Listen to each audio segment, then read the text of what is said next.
방금 저희 송재봉 의원님께서 민감국가 지정 관련해서 질의를 하셨는데요.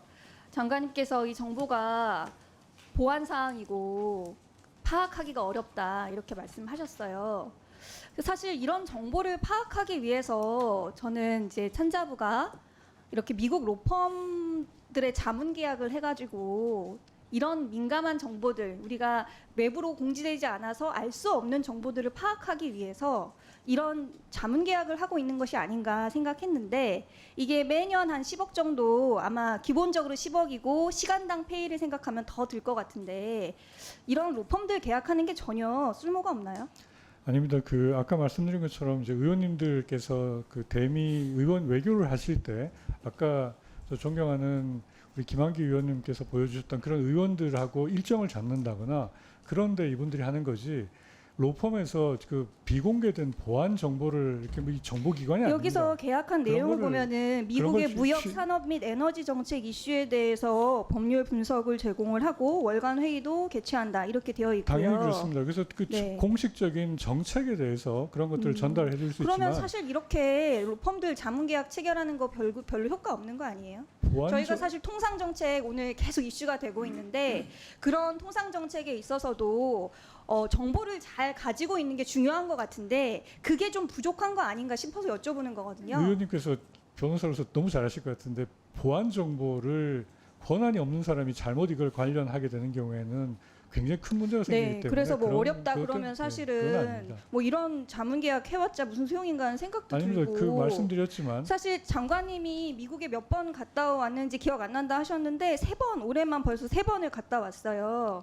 1월 8일에 에너지부 장관하고 면담도 했는데요. 사실 민감국가 지정이 1월 초에 이루어졌다는 것이 언론을 통해서 보도되는 사실이거든요. 근데 고위급 회담도 하고 그러는데 우리나라에 이런 것도 안 알려주고, 사실 저희는 좀 국민들이나 국회에서는 좀 의아하다 이런 점 다시 말씀드리고, 통상과 관련해서도 정보력을 조금 키워야 되는 거 아닌가 저희는 그런 생각이 듭니다.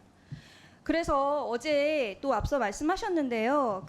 도널드 트럼프 대통령이 본인의 소셜 계정에 쓴 내용을 보면 굉장히 많이 걱정이 됩니다. 이 내용 직접 보셨나요, 혹시? SNS에 쓴 거? 봤습니다. 저건 봤습니다. 정말 평소에 과장된 화법을 즐기시는 분이긴 하지만 너무 지금 들떠 있으시거든요.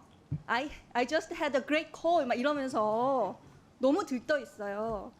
혹시 이 전화를 하기 전에 총리님과 어떤 내용을 이야기를 나눌지 상의한 적은 없으신가요, 장관님? 당연히 있습니다. 당연히 저희 관계 부처가 모여서 어떤 말씀을 하실지 저희가 큰 줄기는 잡아드리고 그걸 가지고 종합적으로 준비를 하신 걸로 알고 있습니다. 종합적으로 준비하시고 계시다니까 한 번 더 당부를 드리고 싶은데요.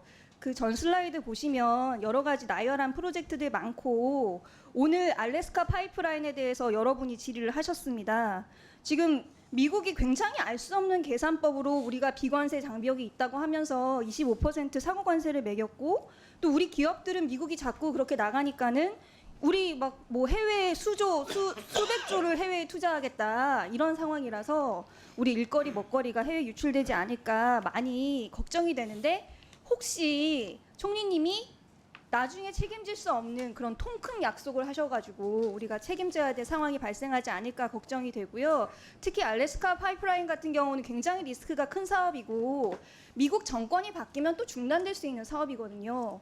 근데 혹시나 해서 말씀을 드리는데요. 정부가 혹시 나서가지고 기업들 부추겨서 팀 코리아라고 하면서 여기에 일부러 나가는 이 사업을 일으키는데 주도적인 역할을 하는 그런 일은 없어야 되지 않을까 저는 그렇게 생각을 합니다.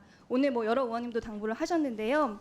그리고 여기서 트럼프 대통령이 또 말한 거 보면은 한국의 탑팀이 지금 미국에 오고 있다. 이 탑팀에 산자부 직원들도 들어가 계신 거죠. USTR 저를 만나러 간 우리 통상교섭 본부장을 얘기를 하는 것 같습니다. 이 통상교섭 본부장님이 가서 구체적으로 어떤 말씀을 하실지 모르겠는데, 지금 한국 무역 흑자 96%라고 하는 게 현지 투자로 다 환원이 되고 있고, 일자리 같은 측면에서 미국 경제에 기여하는 바가 이미 굉장히 높다. 우리가 이 흑자를 다 먹는 게 아니다. 이런 걸 충분히 설득을 먼저 하셨으면 좋겠습니다. 무슨 뭐 수입을 늘리거나 그런 약속을 하기 전에 아마 그런 전략이 있으실 거라고 생각을 하는데요. 그리고 앞으로 품목별 관세에 있어서도 뭐 반도체, 의약품 추가적으로도 나올 것으로 예상이 되는데 맞죠? 네, 그렇습니다. 관련한 그런 대책 같은 것 논의하고 계신가요? 네, 지금 그 업계와 계속 지금 그 업종별로 저희가 뭐 매일 만나고 있습니다. 지금 최고협상팀이 그럼 이번에 핵심적인 전략은 뭡니까?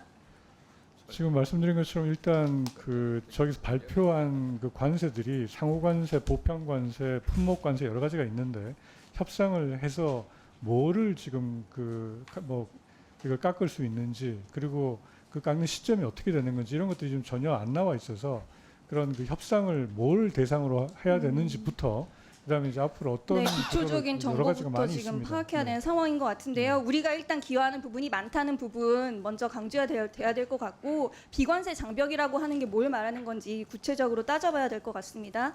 그래서 앞으로 지킬 수 없는 그런 무책임한 약속은 하지 말았으면 하는 바람입니다. 마지막으로 짧게 한 가지만 여쭤보고 싶은데요. 공공기관 그 태양광에 대해서 최근에 봄철 경부화 기간에 부하 관리를 하겠다면서 일괄적으로 출력 제어 조치를 했습니다. 이 조치가 이번이 처음이 아니고 작년에도 했어요. 이거 매년 반복하실 건가요?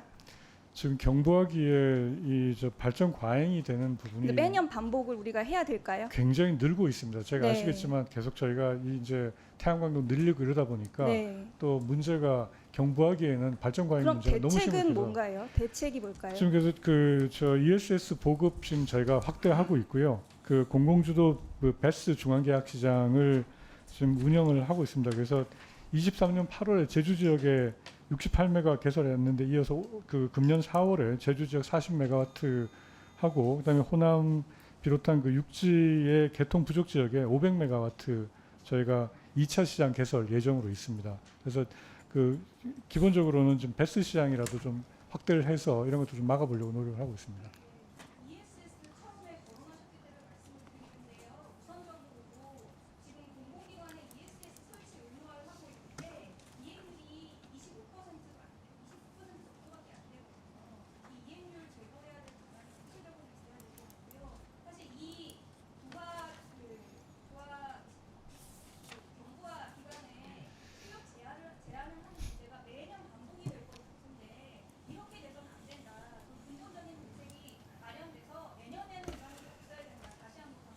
네, 잘 챙겨보겠습니다. 네, 박지혜 의원님 수고하셨습니다.